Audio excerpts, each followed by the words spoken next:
comigo, e aquele que ganhar, ganhará a guerra, aquele que perder, perderá a guerra.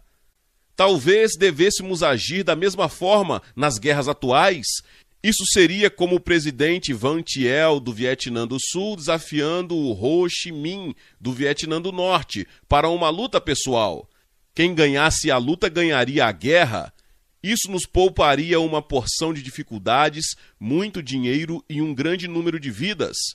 Não quero que entendam isso como uma declaração política, mas talvez não fosse uma má ideia. Uma coisa eu garanto, teríamos um número bem menor de guerras se assim se fizesse. Golias aparecia diariamente pela manhã e à tarde dizia: desafio hoje os exércitos de Israel. Deem-me um homem, venham seus covardes. Vejam se não são capazes de encontrar um homem que saia daí e venha lutar comigo. Isso aconteceu por 40 dias e noites e eles estavam apavorados. O rei Saul era um gigante também, mas estava com medo. Ele se escondia em sua tenda para planejar a estratégia. De que jeito vamos conseguir vencer esse gigante? Você sabe que cada um de nós aqui hoje enfrentamos gigantes em sua vida, não é? O mundo enfrenta os gigantes da pobreza, das tensões raciais, da inflação, da guerra, da explosão demográfica. Todos esses são gigantes que enfrentamos em nosso mundo. Mas no terreno pessoal, o jovem enfrenta problemas gigantescos. Como irá você lutar contra eles? Como irá você defrontá-los? Como irá vencê-los? Como é que você resolve seus problemas? Bem, um dos gigantes que os jovens enfrentam, sem se aperceberem disso, é o desejo de aceitação, posição social, admiração. Perguntei a um adolescente outro dia por que você gosta de andar de motocicleta. Isso foi lá na cidadezinha onde moro. Ele disse: puxa, quando você vem zunindo na sua moto, as meninas todas ficam de olho em você. E é por isso que muitos jovens hoje em dia fazem assim com as suas vidas. Podemos interpretar isso de diferentes maneiras, mas é o desejo de ser aceito, de ser reconhecido, a busca de posição.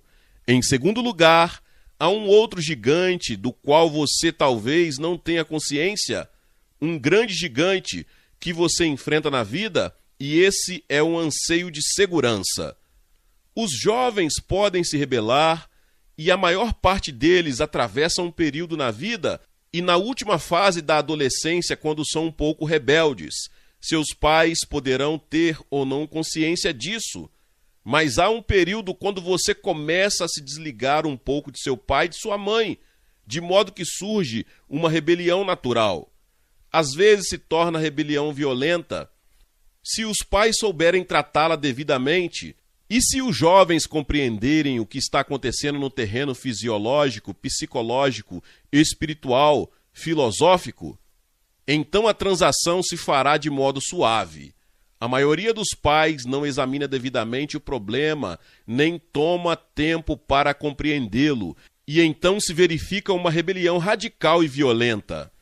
Mas vocês sabem que a maioria dos jovens deseja estar sob autoridade?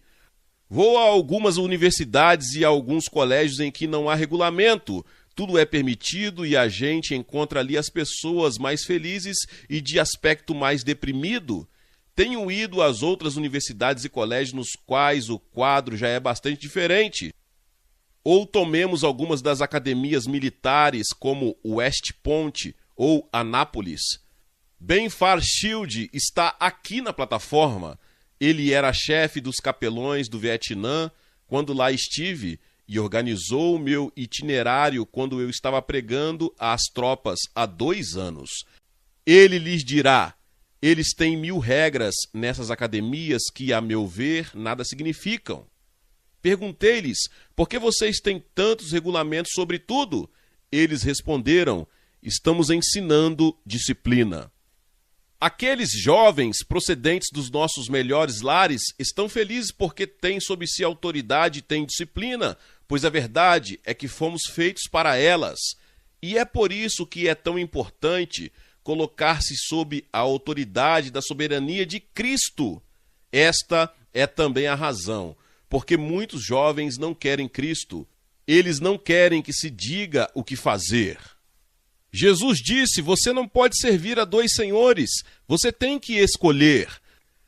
Ou escolhe servir a si mesmo e seguir seu próprio caminho, ou servi-lo, isto é, a Cristo. Ele diz: não é possível ficar neutro, você tem de escolher. Que caminho você irá escolher? Que vida você irá viver? Você vai viver uma vida centralizada em si mesmo, ou vai viver sob a soberania e a autoridade de Jesus Cristo? Vós me chamais o Mestre e o Senhor, e dizeis bem, porque eu sou, diz Jesus. Há ainda outro gigante que os jovens enfrentam, do qual talvez não estejam cônscios também. Esse é o gigante do desejo de ser amado. Freud disse que este é o maior instinto que temos, esse anseio de ser amado. Um juiz de menores disse há algum tempo: nunca compareceu à minha presença uma jovem transviada que fosse amada por seu pai. Uma jovem de 16 anos que acabara de ter um filho ilegítimo declarou a um jornal há dias que as jovens adolescentes têm relações pré-nupciais porque não recebem bastante afeto no lar e julgam que o estão obtendo por essa forma. A Bíblia ensina que Deus ama você. Deus o ama de tal maneira que deu o seu filho para morrer na cruz por você. E com cada gota de sangue que Jesus derramou, ele está dizendo: eu o amo, eu o amo, eu o amo a ponto de morrer por você. Não importa quão mal seja você, não importa quais são os seus pecados, eu o amo, diz Cristo. Essa ânsia de ser amado, esse desejo de ser reconhecido, esse desejo de posição, tudo isso pode encontrar satisfação em Jesus Cristo. Entregue sua vida a Cristo. Ele lhe dará posição. Você se torna coerdeiro com Cristo. Você se torna membro da família celestial. Ele satisfará aquele anseio de ser amado porque ele o ama mais do que qualquer amigo pode amar, ou ainda mais que sua mãe. Existe ainda outro gigante que a juventude enfrenta hoje em dia. É o problema do sexo. Como tratar o sexo? Um dos nossos mais conhecidos cantores populares é Sebastian Temple, que é, diga-se de passagem, um cristão maravilhoso, e ele disse há algum tempo: o amor é dar, a paixão só quer receber. O amor é um encontro de coração, a paixão separa. A Bíblia tem muito a dizer sobre o sexo. Não é um livro que faz segredo do assunto. O sexo não é pecaminoso. A paixão, sim, é pecaminosa. O homem tomou uma boa coisa e santa e a corrompeu. O grande dom de Deus foi pervertido. Porque Deus diz: não praticarás imoralidade fora do casamento, primeiro, para proteger seu casamento, segundo, para proteger seu corpo. Apesar de todas as drogas modernas que possuímos, há cada vez mais crianças ilegítimas nascendo diariamente nesse país. Há mais doenças venéreas nos Estados Unidos atualmente do que em qualquer outra época da nossa história. Há novas variedades delas vindo do Oriente que não reagem a drogas e estão se alastrando por todo o país. Deus disse que para sua proteção psicológica, por causa dos sentimentos de culpa, dos distúrbios emocionais, da insegurança, do sentimento de não ser amado, o sexo precisa ser controlado. Não creio que você possa viver uma vida de acordo com a Bíblia, em que fuja das paixões da mocidade e evite as ciladas da imoralidade sem Jesus Cristo. Creio que as tentações são grandes demais. Julgo que as pressões de nossa era saturada pelo sexo são grandes demais. Não creio que você possa fazê-lo, mas se Cristo estiver em seu coração, lhe dará poder sobrenatural para levar uma vida pura. Você dirá: mas Billy Graham, a esta altura eu já quebrei a lei de Deus. Que irei fazer? Ele o perdoará. Esta é a razão de ser da cruz. Foi por isso que ele morreu por você na cruz. Seu sangue pode lavar qualquer pecado. qualquer que tenha sido o seu pecado. Foi por isso que ele morreu por você. Ele o ama, ele o perdoará e o tornará tão limpo e tão puro como qualquer virgem que jamais existiu, se você colocar sua confiança nele. É o sexo gigante de sua vida contra o qual você precisa de ajuda? O apóstolo Paulo escreveu a Timóteo e disse: conserva-te a ti mesmo puro, e acrescentou: foge das paixões da mocidade. E ainda eu subjugo meu corpo e o sujeito ao domínio de Cristo. Outro gigante que a juventude está enfrentando hoje em dia é o da vocação. Que vou fazer da minha vida? Quantos jovens não desperdiçam tanto da sua vida procurando decidir? Há 1000 desafios hoje, 1000 coisas que você pode fazer para Deus. Quantos jovens não vêm me dizer: estou enfastiado? Um jovem crente jamais deveria estar enfastiado. Ele tem a Bíblia para estudar, há pessoas para ganhar, há trabalho para fazer, há pobres para alimentar. E lá nos campos missionários do mundo estão trincheiras da fé cristã onde precisam de você. Não creio que haja uma pessoa aqui que não esteja qualificada para servir a Deus de algum modo, mesmo num leito de hospital. Você pode ser surdo ou mudo ou cego. Deus pode usá-lo se você se oferecer a Ele.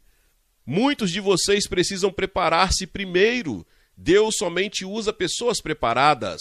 Alguns de vocês precisam ir para um instituto bíblico ou a alguma outra instituição de treinamento, preparar-se para servi-lo.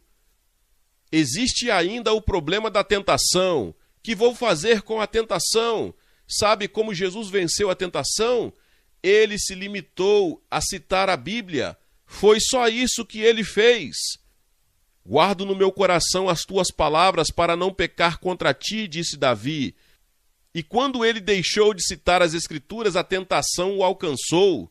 Ao ser tentado, Jesus não discutiu com o diabo, limitou-se a citar a Bíblia.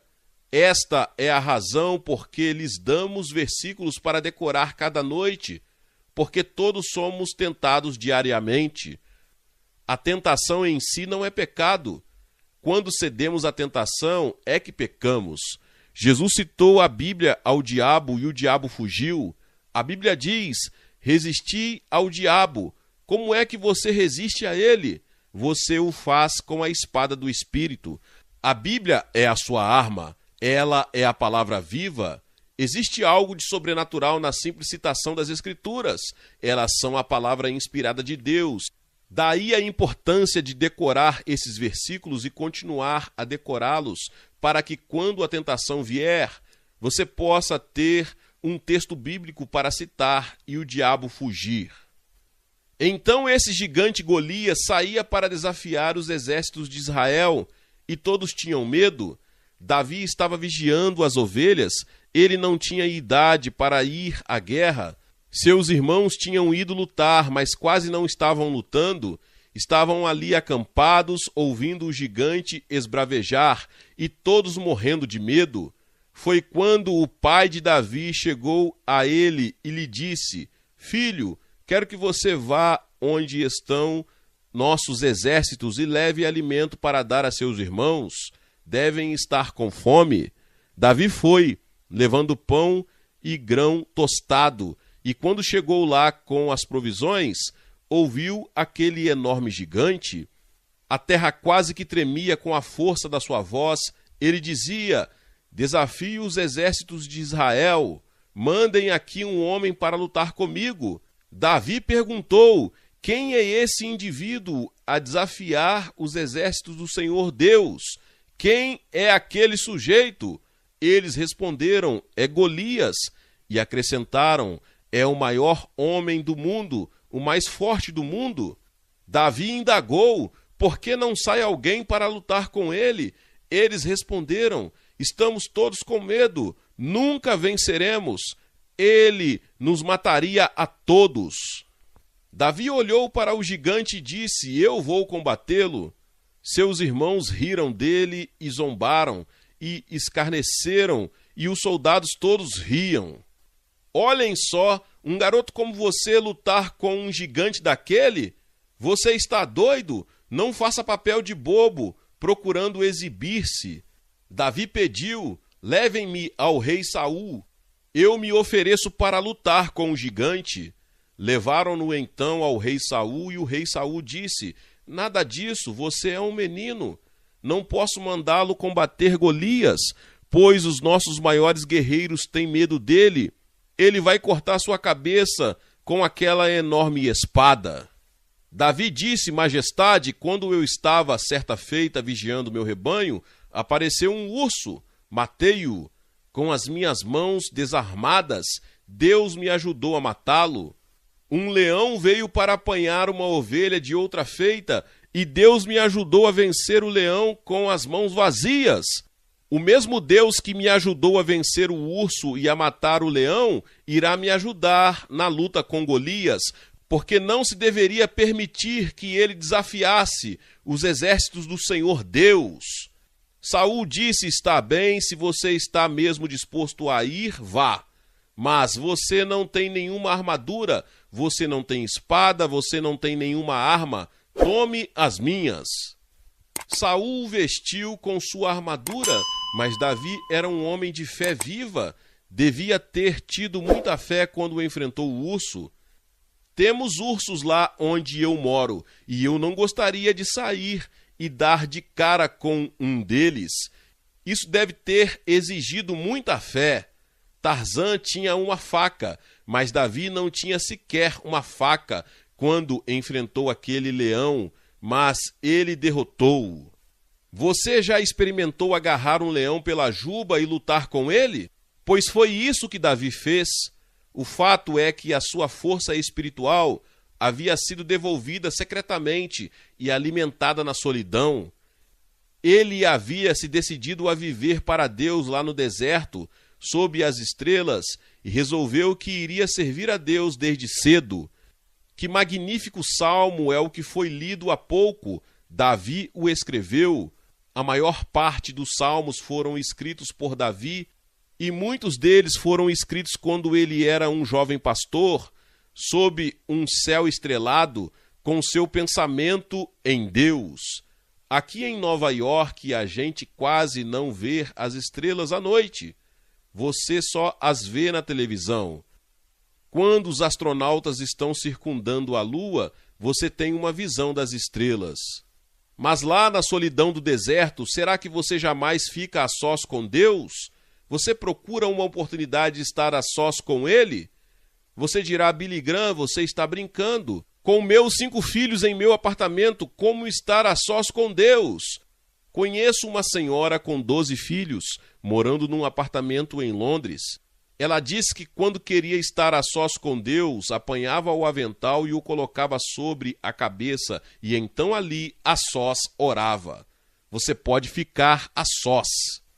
Também Davi havia se exercitado, havia exercitado sua fé espiritual em combate solitário. Ninguém o havia visto combater o urso, e ninguém o viu em luta com aquele leão, senão Deus. Ele iria ouvir aquela história pelas gerações afora. Ele não tinha que se orientar pela experiência de outrem. Ele havia experimentado a Deus por si mesmo. Esta é a dificuldade com os jovens de hoje. Eles estão esperando uma religião de segunda mão e rejeitaram o cristianismo porque dizem: ele não funcionou na vida de nossos pais.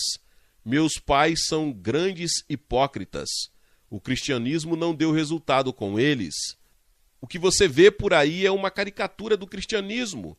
Realmente não lhe estou pedindo que venha ao cristianismo como instituição. Estou pedindo que tenha um encontro pessoal com Jesus Cristo por você mesmo, uma experiência sua mesma. Davi teve sua própria experiência, não dependeu da fé do pai. Foi adiante numa experiência que ele mesmo havia tido com Deus, uma experiência que resistiu à prova da vida diária. Ele viveu uma vida disciplinada, ele disciplinou sua mente, ele disciplinou seu corpo, ele disciplinou sua língua, ele disciplinou sua vida sexual, Ele aprendeu a tocar harpa, aprendeu a escrever poesia, não gastava o tempo sentado nos bares, andando com a rapaziada. Ele se dedicava ao estudo. Quando chegou o tempo próprio, Deus o usou. Ele suportou as censuras, as zombarias e os motejos dos irmãos e dos amigos. Riam-se da fé que ele revelara em Deus, do mesmo modo que irão rir de você quando voltar à escola e à vizinhança e disser: tornei-me crente, aceitei a Cristo.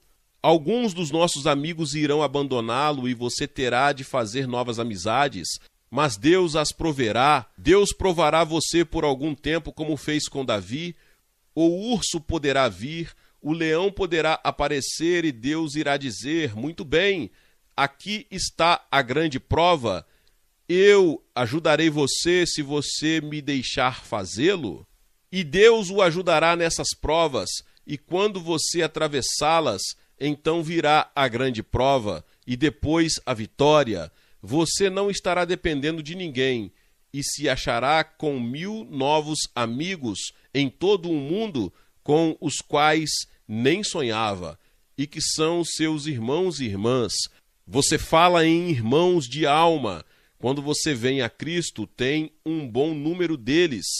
O preto se torna bonito, o branco é bonito, o amarelo é bonito e o vermelho é bonito.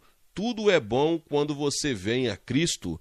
A experiência de Davi resistiu à racionalização do intelecto. Sua mente poderia ter-lhe pregado uma peça e ele poderia ter caído na armadilha, porque Saul disse: vista-se com a minha armadura. Ela já esteve em uma centena de batalhas. Eu tenho a melhor espada do mundo, leve-a com você. Davi se vestiu com a armadura de Saul, mas quase não podia mover-se. Ele não poderia lutar naquela indumentária. A Bíblia diz: porque as armas da nossa milícia não são carnais, e sim poderosas em Deus para destruir fortalezas. E ainda, porque a nossa luta não é contra o sangue e a carne, e sim contra os principados e potestades, contra os príncipes dominadores deste mundo tenebroso, contra as forças espirituais do mal nas regiões celestes. Na verdade, estamos envolvidos em um conflito espiritual. Você não pode se preparar para ele como se fosse a disputa de um campeonato. Você se treina de modo diferente. Armas de espírito, oração, estudo da Bíblia, uma vida disciplinada para Deus. É assim que você se treina para as grandes batalhas espirituais da vida. Assim Davi se foi e fez uma coisa interessante. Ele tinha uma funda e parou junto a um ribeiro onde apanhou 5 pedras. Alguém perguntou por que ele pegou 5 pedras. Ele só precisava de uma. Alguém sugeriu que Golias tinha 4 parentes e Davi tinha uma pedra para cada um deles. Davi não tinha experiência. Golias era mais experiente do que ele. Davi levava desvantagem porque Golias tinha seu escudeiro. Ele levava desvantagem nos armamentos e no peso, mas disse: tu vens contra mim com espada e com lança e com escudo. Eu, porém, vou contra ti em nome do Senhor dos Exércitos, o Deus dos exércitos de Israel. Eu vou contra ti em nome de Deus. A Bíblia diz que ele apanhou a funda, colocou uma pedra nela e atirou em Golias. O grande gigante tinha uma expressão de surpresa no rosto. Viera-lhe um pensamento que não lhe tinha ocorrido antes, mas aquela pedra atravessou-lhe os miolos e ele tombou morto. Deus havia entregue o gigante por meio do pequeno Davi com uma funda.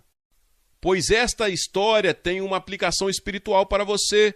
Há muitos gigantes em sua vida, alguns deles bem grandes, mas posso afirmar-lhe que com fé em Cristo, com ele em seu coração, você pode sair e derrotar o maior gigante do mundo. Você pode vencer o gigante do sexo. Você pode vencer o gigante da necessidade de ser amado. Você pode vencer todos esses gigantes que mencionamos há pouco. Você tem problemas com seus pais? Isso pode ser vencido com Cristo. Você tem problemas com os seus amigos e luta com a solidão, com um vazio de alma? com a falta de estímulo na vida? Entregue sua vida a Cristo, sirva-o, sirva a sua causa e leve 5 pedras com você. Em primeiro lugar, leve a fé pessoal em Cristo, que você pode receber esta noite. Segundo, pratique sua devoção diária. Não deixe passar um dia sem ler a Bíblia e orar. Terceiro, viva uma vida disciplinada debaixo da soberania de Cristo. Quarto, dedique-se ao serviço do próximo. Em quinto lugar, esteja preparado. Lincoln disse certa vez: vou me preparar e qualquer dia minha oportunidade surgirá. Então, quando você lançar a pedra, Deus a dirigirá, porque você não terá de ir à batalha sozinho, o Espírito de Deus irá com você. E esta é a verdade gloriosa que eu não consigo jamais que a imprensa alcance. Quando você vem a Cristo, o Espírito Santo passa a residir em seu coração. Algo de novo é acrescentado à sua vida de modo sobrenatural. Um novo poder, uma nova dimensão, uma nova capacidade de amar, uma nova alegria, uma nova paz. O Espírito Santo entra e vive a vida cristã através de você. Já sei que você está dizendo: como poderei viver essa espécie de vida? Não sou bastante bom para isso. De fato você não é, nem eu o sou, mas Cristo pode viver através de você, se você lhe permitir. Tudo o que você tem que fazer é deixar o caminho livre, tirar suas mãos da direção da sua vida e deixá-lo dirigir. Coloque-o na direção e você será capaz de pelejar com qualquer gigante que surja. Vou pedir-lhe que o faça esta noite. Você dirá: mas o que é que eu devo fazer? Você deve estar disposto a se arrepender do seu pecado.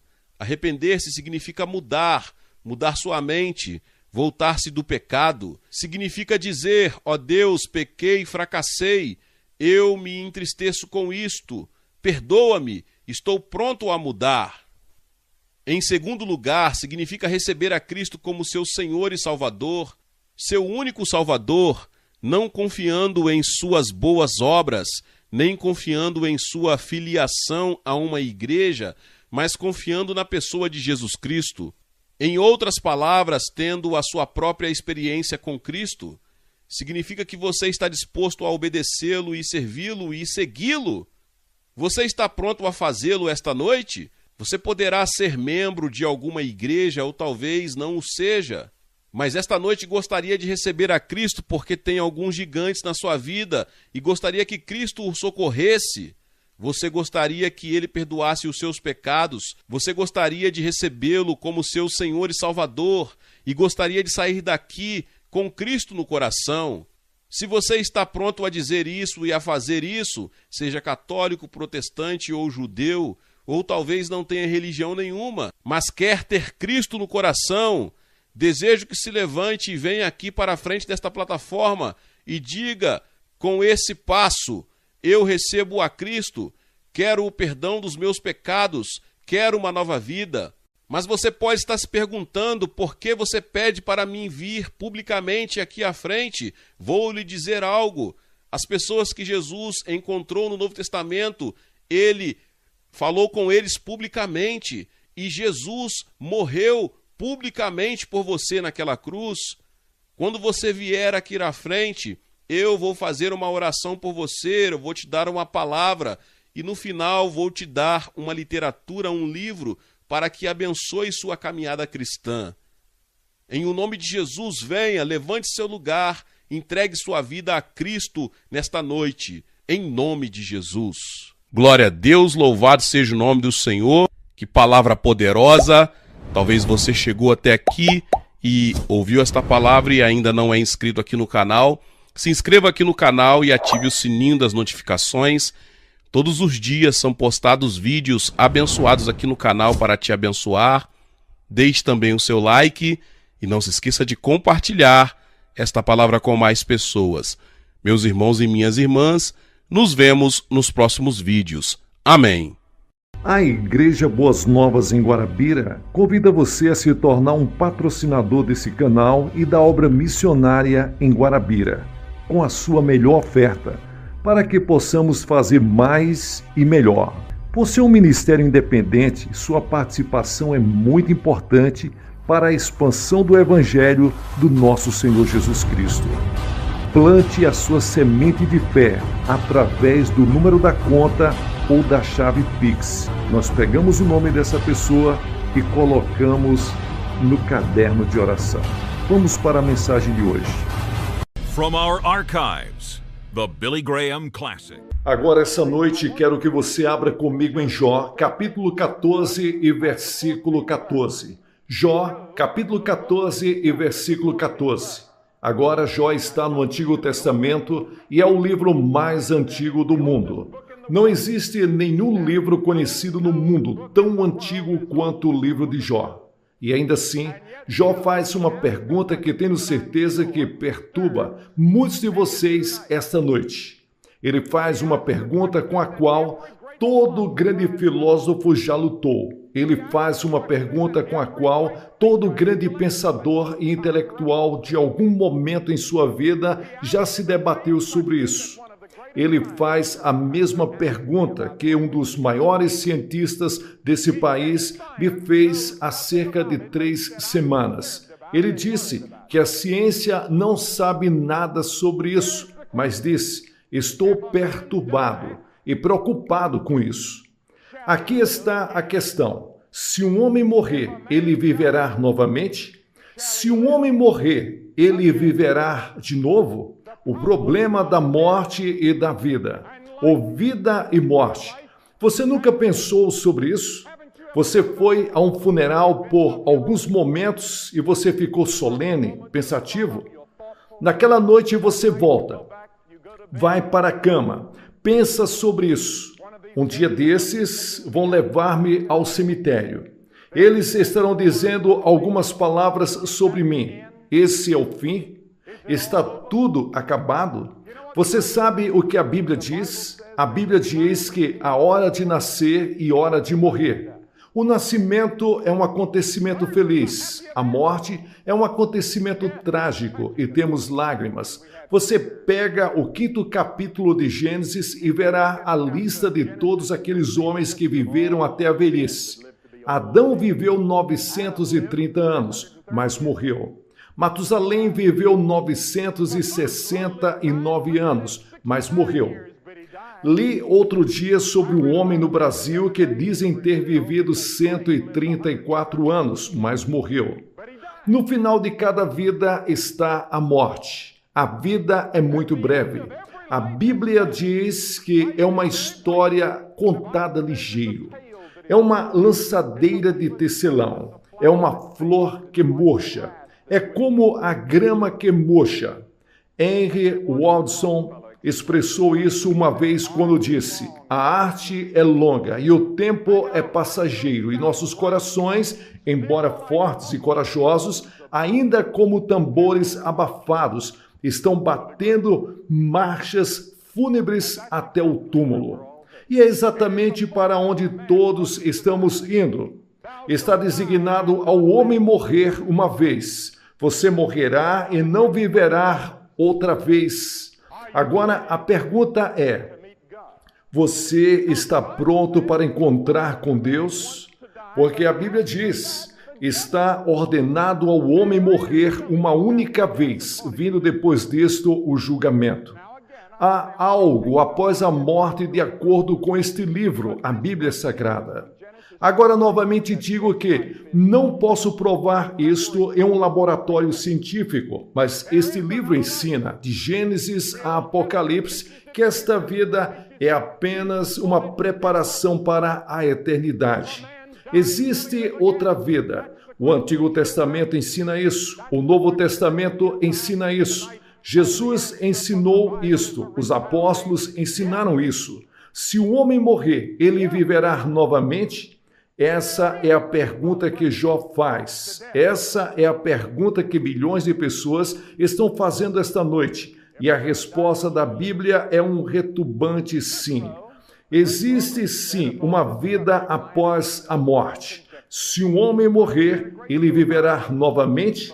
Cícero, o grande romano, disse sobre este assunto: não entretenho mais do que conjecturas. Passei grande parte da minha vida procurando respostas. A senhora Roosevelt, Eleanor Roosevelt, em uma de suas colunas há alguns anos disse: é instintivo para o homem acreditar na vida após a morte. E isto é verdade. Você nunca encontra uma tribo em nenhum lugar do mundo. Você nunca encontra uma cultura. Você nunca encontra uma civilização em qualquer lugar da história que não acreditasse em alguma forma de vida após a morte. E quando os primeiros antepassados e peregrinos vieram para esse país, eles pensaram ter encontrado algumas tribos na Nova Inglaterra que não acreditavam, tribos de índios que não acreditavam na vida após a morte. Mas logo, ao terem comunicação com eles, descobriram que eles acreditavam sim na vida após a morte. Sim, instintivamente, o homem tem algo lá dentro dele dizendo que deve haver uma vida futura, deve haver algo além desta vida. Mas, afinal, só existe uma pessoa com autoridade que pode falar sobre esse assunto, porque ele veio e ressurgiu do túmulo. Ele ressuscitou, e o seu nome chama-se Jesus Cristo. Há cerca de 2 ou 3 anos, tive o privilégio de entrevistar o chanceler Konrad, no seu último ano de mandato como chanceler da Alemanha. Ele havia me convidado, eu estava pregando na Alemanha. Ele me convidou para ir vê-lo e eu não sabia o que ele queria. Fiquei bastante surpreso, é claro, lisonjeado ao receber o convite. E eu fui. Ele me cumprimentou. O homem que quase sozinho trouxe a democracia de volta à Alemanha depois da guerra. E me perguntei o que esse grande homem queria de mim. A primeira pergunta que ele me fez foi esta. Ele disse: você acredita na vida após a morte? E eu disse: sim. Sim, senhor, eu acredito. Eu disse: creio que a Bíblia ensina sobre isso. Ele disse: eu também. Ele disse: estou estudando a ressurreição de Jesus Cristo. E disse: quando eu deixar o cargo de chanceler, pretendo passar o resto da minha vida estudando a ressurreição de Cristo. Porque, disse ele, se Cristo está vivo, há esperança no mundo. E ele disse: se Cristo não estiver vivo, acabou toda a esperança para o mundo civilizado de uma vida futura. Isso não foi alguma coisa? Sim. Jesus Cristo está vivo. Ele ressuscitou dos mortos e naquele dia, naquela manhã de domingo de Páscoa, naquela primeira Páscoa, quando Maria Madalena e Salomé foram ao túmulo esperando ungir um cadáver, elas viram o anjo sentado ali e disseram: onde está Jesus? O anjo disse: ele não está aqui, ele ressuscitou. Afirmo a vocês esta noite que esta é a maior notícia que o mundo já ouviu. Ele não está aqui, ele conquistou o túmulo, ele está vivo. Senhoras e senhores, acredito que há mais provas de que Jesus Cristo ressuscitou dos mortos do que quase qualquer outro fato na história romana. Não acredito que existe hoje um fato na história antiga tão bem comprovado como a ressurreição de Jesus Cristo. Mas mesmo que não haja nenhuma prova histórica, nenhuma prova científica, eu ainda acreditaria porque acredito neste livro, que este livro é a palavra inspirada de Deus e que toda a igreja primitiva sabia desta grande realidade pregado sobre a ressurreição de Jesus Cristo. Foi isso que abalou o Império Romano, que um homem havia ressuscitado dos mortos, que ele estava vivo. Essa morte não poderia detê-lo. Cristo está vivo. Ele é um Salvador vivo. E ainda assim, muitos de seus seguidores e cristãos vivem e agem como se ele estivesse morto. Ele não está morto, ele está vivo. E a Bíblia diz que num determinado momento, num determinado estado, ele voltará a esta terra para estabelecer o seu reino.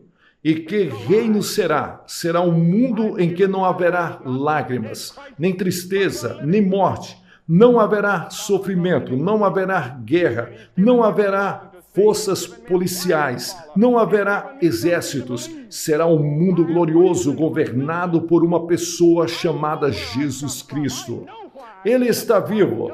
Não entreguei a minha vida a um Cristo morto, mas a um Cristo vivo, e estou seguindo um Salvador vivo, e ele me deu uma canção para cantar. Ele me deu uma bandeira para seguir. Ele me deu algo em que acreditar. Eu tenho razão para existir. Eu sei de onde vim. Eu sei por que estou aqui. E sei para onde estou indo. E você?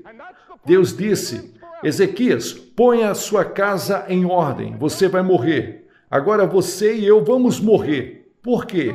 Veja bem, a Bíblia ensina que você e eu temos um corpo, mas vivendo dentro do nosso corpo está o verdadeiro você, sua pessoa real. E essa é a parte de você que vive para sempre. Seu corpo irá para o túmulo, mas você, o verdadeiro você, sua inteligência, sua memória, sua personalidade viverá para todo sempre. E de acordo com a Bíblia, você nunca morrerá e você vai passar 1 milhão de anos, 1 bilhão de anos em um dos dois lugares, de acordo com Jesus. Não de acordo com Billy Graham, mas de acordo com Jesus Cristo. Jesus falou muito sobre o céu, mas falou 3 vezes mais sobre o inferno do que sobre o céu. Os outros escritores da Bíblia não têm muito a dizer sobre o inferno, mas Jesus falava sobre isso o tempo todo. No Sermão da Montanha, alguns disseram que não acreditam no inferno, vivo de acordo com o Sermão da Montanha.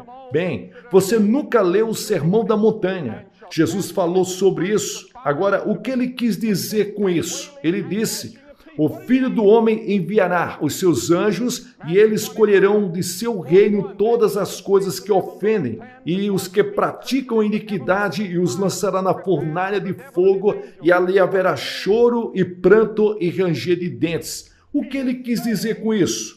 Mateus capítulo 25, versículos 41. Então dirá aos que estão à sua esquerda: apartai-vos de mim, malditos para o fogo eterno, preparado para o diabo e seus anjos. O que ele quis dizer com isto? Ele está dizendo que o inferno nunca foi feito para o homem. Ele está dizendo que Deus nunca enviará ninguém para o inferno. Se o homem for para o inferno, ele irá por sua livre escolha. O inferno foi criado para o diabo e seus anjos, não para o homem. Deus nunca quis dizer que um homem deveria ir para lá. E Deus fez tudo ao seu alcance para mantê-lo fora do inferno. Ele até deu seu próprio filho para morrer naquela cruz, para mantê-lo fora do inferno. Porque, veja você, quando Deus criou você, Ele fez de você um agente moral livre. Você pode viver qualquer tipo de vida que quiser. Você pode viver uma vida boa, você pode viver uma vida ruim, você pode quebrar as leis de Deus, você pode obedecer à lei de Deus, você pode sacudir o punho na cara de Deus e não há nada que Deus possa fazer, porque quando Ele criou você, Ele lhes deu o dom do livre-arbítrio. Você não é um robô que aperta-se um botão, você pula e obedece. Você tem o direito de resistir a Deus, de rejeitar Deus, mas a Bíblia diz que apesar da nossa rebelião e rejeição, Deus ama você. Ele te ama tanto que deu seu Filho para morrer pelos seus pecados. E quando Cristo morreu naquela cruz, não entendemos tudo o que aconteceu naquela cruz, mas sabemos de uma coisa, que Ele levou o inferno e o julgamento que você merece, e eu mereço por causa dos nossos pecados. Ele levou isso sobre a cruz do Calvário. E é por isso que aquela terrível expressão de seus lábios: meu Deus, por que me desamparastes? Porque você vê que o próprio significado do inferno é a separação de Deus. E naquele momento terrível, uma sombra passou entre Deus Pai e Deus Filho pela primeira vez desde o início da eternidade. Cristo morreu por você e sofreu as dores do inferno. Ele se tornou culpado de mentir. Ele se tornou culpado de calúnia, ele se tornou culpado de ciúmes, ele se tornou culpado dos pecados mais imundos e sujos, e quando esses pecados entram em sua alma, os seus pecados e os meus pecados entram em sua alma, Deus não podia olhar, porque Deus não pode olhar para a iniquidade. Deus é tão santo. Cristo levou o inferno que você e eu merecemos naquela cruz. Agora, Deus diz, receba-o, acredite nele, coloque sua confiança totalmente na pessoa poderosa de Jesus Cristo e ele perdoará os seus pecados e vai garantir a eternidade em um lugar chamado céu. É tudo seu, é tudo gratuito. Tudo o que você precisa fazer é receber Jesus Cristo. Que oferta? Ele lhes oferece esta noite a vida eterna. Agora, a vida eterna não começa no momento em que você morre. Agora, quando você morre como cristão, a vida eterna não começa aí. A vida eterna começa no momento em que você recebe Cristo. Agora, muitos de vocês aqui na Carolina do Sul e na Carolina do Norte e em todo o país foram criados em lares cristãos. Ou você vai a uma igreja, você vive uma vida bastante decente e vive um brilho refletido da religião de seus pais, mas nunca recebeu realmente Cristo por si mesmo. Você nunca realmente confiou nele por si mesmo. Você não o conhece realmente. Você não tem certeza se está pronto para encontrar Deus. E a Bíblia diz, prepara-te para te encontrar com o Senhor teu Deus. Você está preparado? Tem certeza de que está preparado? Você sabe que a Bíblia diz, estas coisas vos escrevo a vós que credes no nome do Filho de Deus, para que saibais que tendes a vida eterna. Posso ficar aqui, ser egoísta, ser vaidoso. Posso ficar aqui essa noite e dizer a você, com base na autoridade desse livro, sei que meus pecados estão perdoados. Eu sei que vou para o céu, sei que viverei enquanto Deus viver, porque no momento em que recebi Jesus Cristo, me tornei participante da própria vida de Deus. Agora vou viver 1 bilhão de anos e apenas terei começado. Eu sei que, não por causa de qualquer bondade minha, não vou para o céu porque vivi uma vida boa, não vou para o céu porque preguei para grandes multidões, vou para o céu por causa do que Cristo fez naquela cruz, porque pela graça sois salvos, mediante a fé. Isso não vem de vós, é um dom de Deus, não vem das obras para que ninguém se glorie. Não vamos para o céu por sermos pessoas boas, não vamos para o céu porque trabalhamos, não vamos para o céu porque pagamos, vamos para o céu por causa do que Ele fez na cruz. E tudo o que eu tenho que fazer é recebê-lo. E é tão simples receber a Cristo que milhões de pessoas tropeçam na sua simplicidade. Você vê? Deus tornou tudo tão simples que as crianças podem acreditar. Ele tornou tudo tão simples e fácil que até um cego, um surdo, um mudo podem acreditar.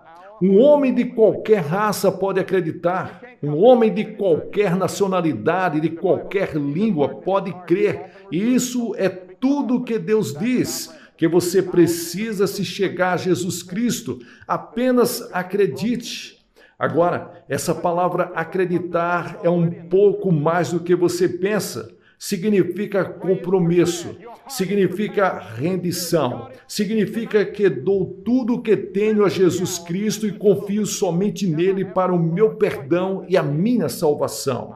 Significa no momento em que você o recebe, seu nome está escrito no livro da vida. Seu nome está escrito no livro da vida? Você tem certeza que vai para o céu? Você está preparado para encontrar Deus? Se houver a menor dúvida em seu coração esta noite de que você está preparado para se encontrar com Deus, não se atreva a sair daqui sem resolver esse assunto. Por quê? Porque você pode nunca mais ter outra oportunidade e outro momento como este. Você não pode vir a Cristo na hora em que quiser. A Bíblia diz: aquele que endurece o seu coração, sendo muitas vezes repreendido, será de repente cortado e sem remédio. Milhares de pessoas oraram por esta cruzada. O Espírito de Deus trouxe você aqui. Centenas de pessoas já vieram a Cristo nessa cruzada. O caminho está preparado, seu coração está preparado. O Espírito de Deus está falando esta noite com você. Esta é a hora, este é o momento e talvez você nunca mais tenha outro momento como este novamente. Vou pedir-lhes que entregue a sua vida a Cristo, que tenha a certeza de que o seu nome está escrito no livro da vida, que tenha a certeza de que irá para o céu e que receberá esta noite a vida eterna. E aqui está a maneira como vamos fazer isso. Vou pedir a vocês que se levantem de seus assentos agora mesmo. Centenas de vocês, levantem-se de seus assentos e venham e fiquem na frente desta plataforma agora mesmo, silenciosamente e com reverência. Vou pedir para que ninguém saia deste serviço, por favor. Levantem-se, homens, mulheres, jovens. Você pode ser membro da igreja, pode ser um porteiro, pode ser um membro do coro. Levante-se de sua cadeira e venha aqui.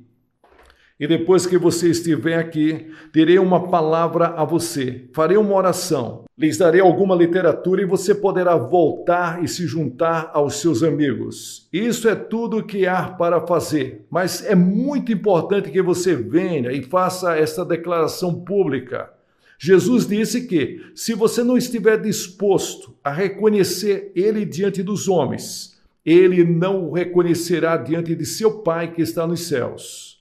Você se levanta e vem agora mesmo. Há algo em se apresentar que... Uma declaração que vem diretamente da sala do trono de Deus.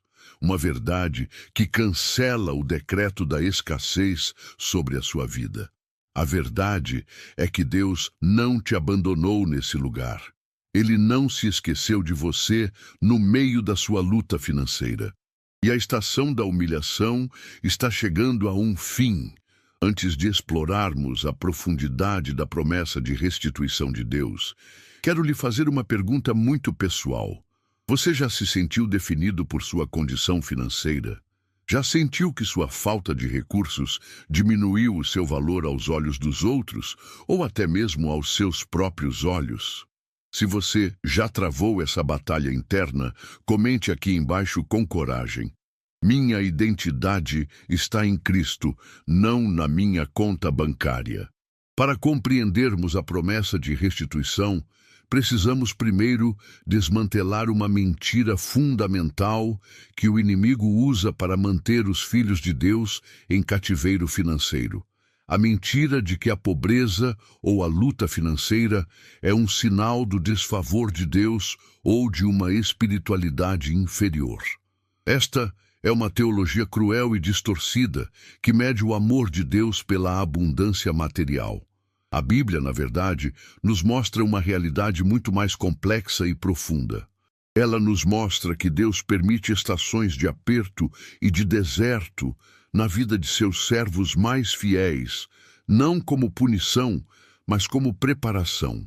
Enquanto as pessoas ao seu redor te ignoravam, talvez por você não ter o que oferecer, talvez por considerarem sua situação sem esperança, Deus estava, em secreto, escrevendo um novo capítulo para a sua vida. Enquanto as circunstâncias e as palavras de desânimo tentavam te enterrar sob um monte de dívidas e vergonha, o agricultor divino estava, na verdade, te plantando. Você não estava sendo descartado, estava sendo cultivado. A escuridão do poço financeiro não era a sua sepultura. Era o solo onde Deus estava forçando suas raízes de fé a se aprofundarem nele como nunca antes. Pense na história de Jó, um homem que a Bíblia descreve como o mais rico de todo o Oriente. Em um único dia, ele perdeu tudo: seu gado, suas propriedades, seus servos e seus filhos. Ele foi do auge da prosperidade para o fundo do poço da miséria. Seus amigos vieram com a teologia da retribuição, acusando-o de pecado secreto. Mas eles estavam errados. A provação de Jó não era sobre punição, era sobre purificação e, em última análise, sobre uma demonstração do poder redentor e restaurador de Deus. Foi no meio das cinzas, quando ele não tinha mais nada, que ele aprendeu a adorar a Deus por quem ele é, e não pelo que ele dá. E no final, a Bíblia nos diz que o Senhor abençoou o último estado de Jó, mais do que o primeiro. A restituição foi maior que a perda. Pense em Elias, o profeta.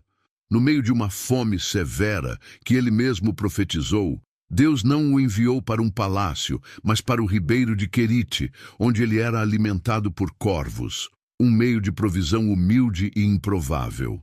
E quando o ribeiro secou, Deus o enviou para a casa de uma viúva pobre em Sarepta, que tinha apenas um punhado de farinha e um pouco de azeite. Foi no lugar da maior escassez que Elias testemunhou o milagre da multiplicação e da provisão diária.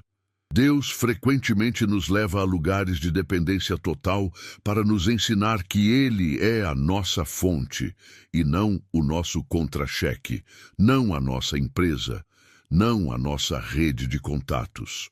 A sua sobrevivência até este dia não foi um acidente. Você está aqui, lendo ou ouvindo esta mensagem não por acaso. Foi por propósito, foi por promessa.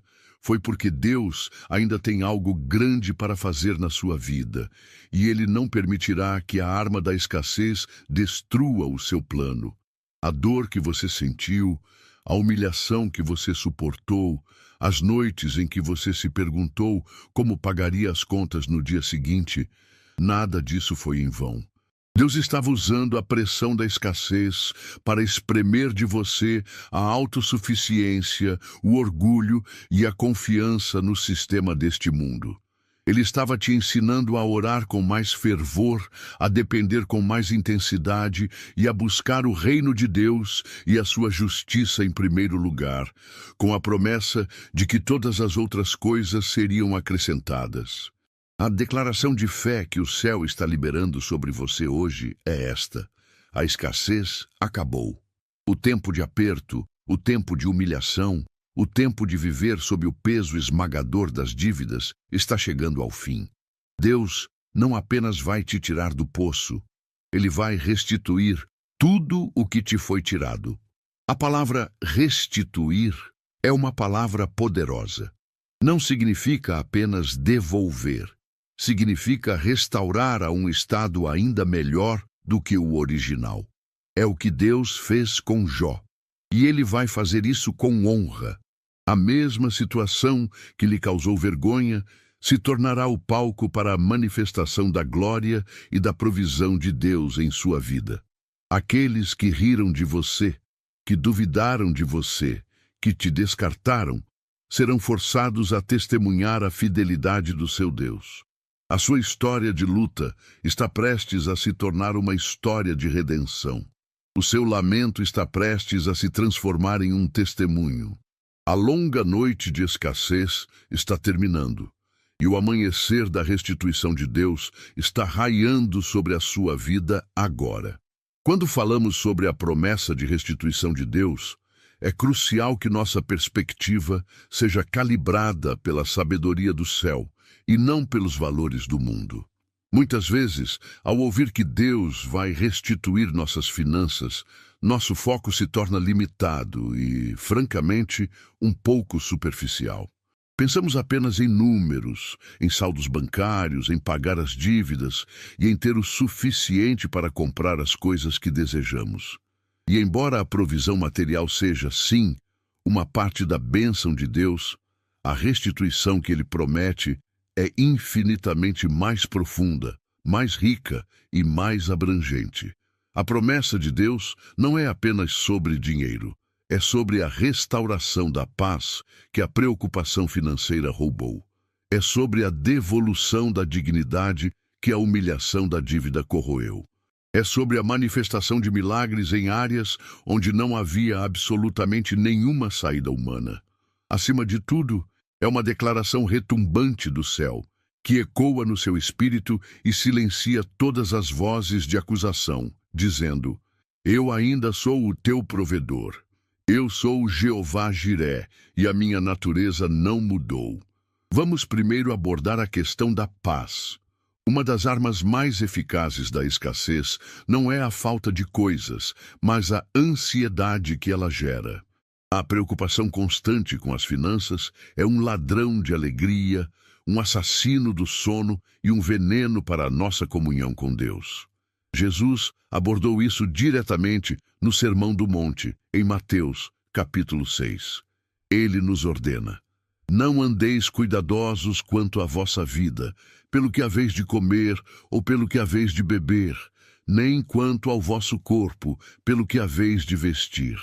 Ele aponta para os pássaros do céu e para os lírios do campo como evidência do cuidado provedor de Deus. Então ele nos dá a chave: buscai primeiro o reino de Deus e a sua justiça, e todas estas coisas vos serão acrescentadas. Quando Deus restitui suas finanças, ele não está apenas enchendo sua conta bancária. Ele está, primeiramente, restaurando a paz em sua alma. Ele está lhe dando a capacidade de deitar a cabeça no travesseiro à noite, não porque todos os problemas estão resolvidos, mas porque você redescobriu que seu Pai Celestial cuida de você. Esta paz, que excede todo o entendimento, como diz Filipenses 4:7, é o primeiro e mais valioso fruto da restituição. É um tesouro que dinheiro nenhum pode comprar. Em seguida, a restituição de Deus toca na nossa dignidade. Viver endividado, viver de favor, sentir-se incapaz de prover para os seus, é uma experiência profundamente humilhante. Ela pode nos fazer sentir menores, inadequados, como um fracasso. Provérbios 22:7 nos dá uma verdade sóbria: o que toma emprestado é servo do que empresta. A dívida cria uma forma de servidão. Quando Deus age para te tirar da dívida e te colocar em uma posição de abundância, Ele está quebrando essas correntes de servidão e restaurando a sua dignidade como um filho do rei. Ele te tira da posição de sempre ter que pedir e te coloca na posição de poder dar. A promessa de Deuteronômio 28:12 é que o obediente emprestará a muitas nações e não tomará emprestado. Esta é uma mudança de status, uma restauração de honra. Deus se deleita em honrar publicamente aqueles que confiaram nele em secreto. A restituição financeira é, muitas vezes, o meio pelo qual Deus levanta a nossa cabeça e declara ao mundo que pertencemos a Ele. Além disso, a restituição de Deus é sobre o milagre onde não havia saída. É sobre a manifestação do seu poder sobrenatural. A história da viúva de um dos filhos dos profetas, em 2 Reis, capítulo 4, é um exemplo perfeito. Esta mulher estava em uma situação desesperadora. Seu marido havia morrido, deixando-a com dívidas, e o credor estava vindo para levar seus 2 filhos como escravos. Era um beco sem saída. Ela clamou ao profeta Eliseu. Eliseu lhe perguntou: "O que você tem em casa?" Ela respondeu: "Tua serva não tem nada em casa, senão uma botija de azeite." Era insignificante. Mas nas mãos de Deus, o insignificante se torna o material para o milagre. Eliseu lhe deu instruções estranhas: pegar emprestadas muitas vasilhas vazias de seus vizinhos, entrar em casa, fechar a porta e começar a derramar o pouco azeite que tinha.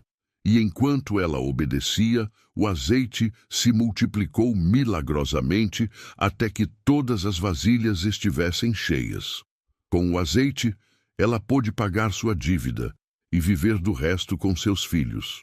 A restituição dela não veio de uma fonte lógica, veio de um milagre.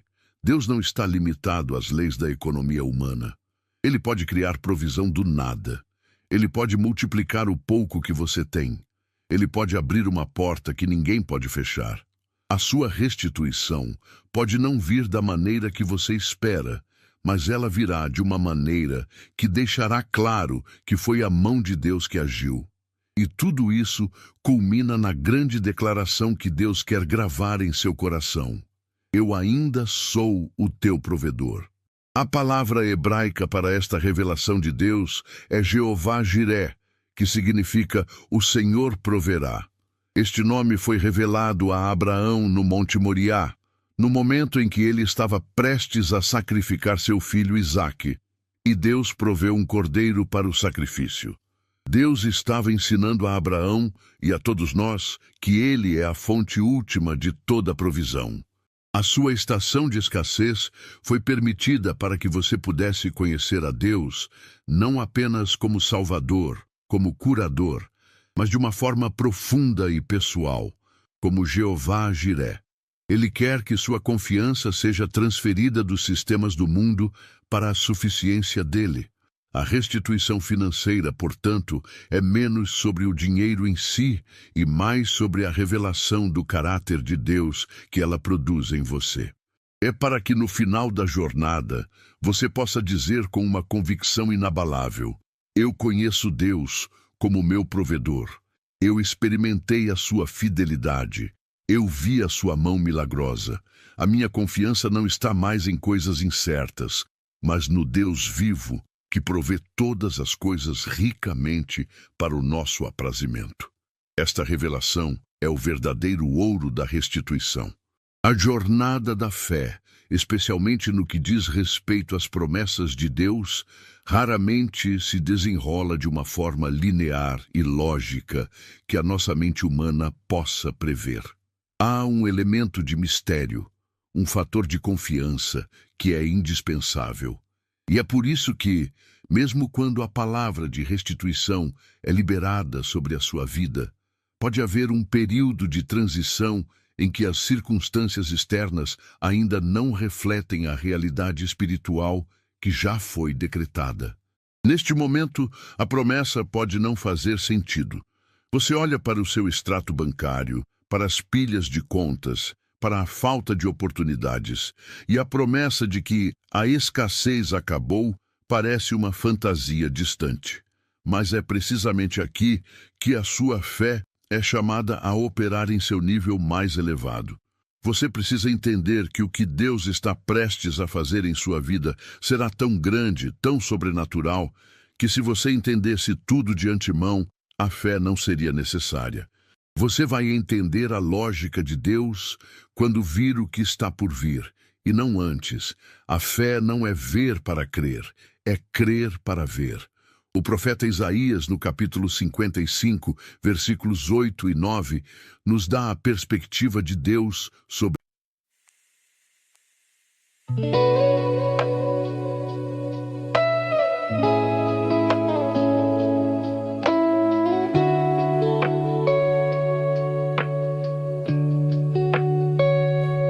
Under neon skies we drift in quiet lines, two silhouettes tracing time like fragile signs.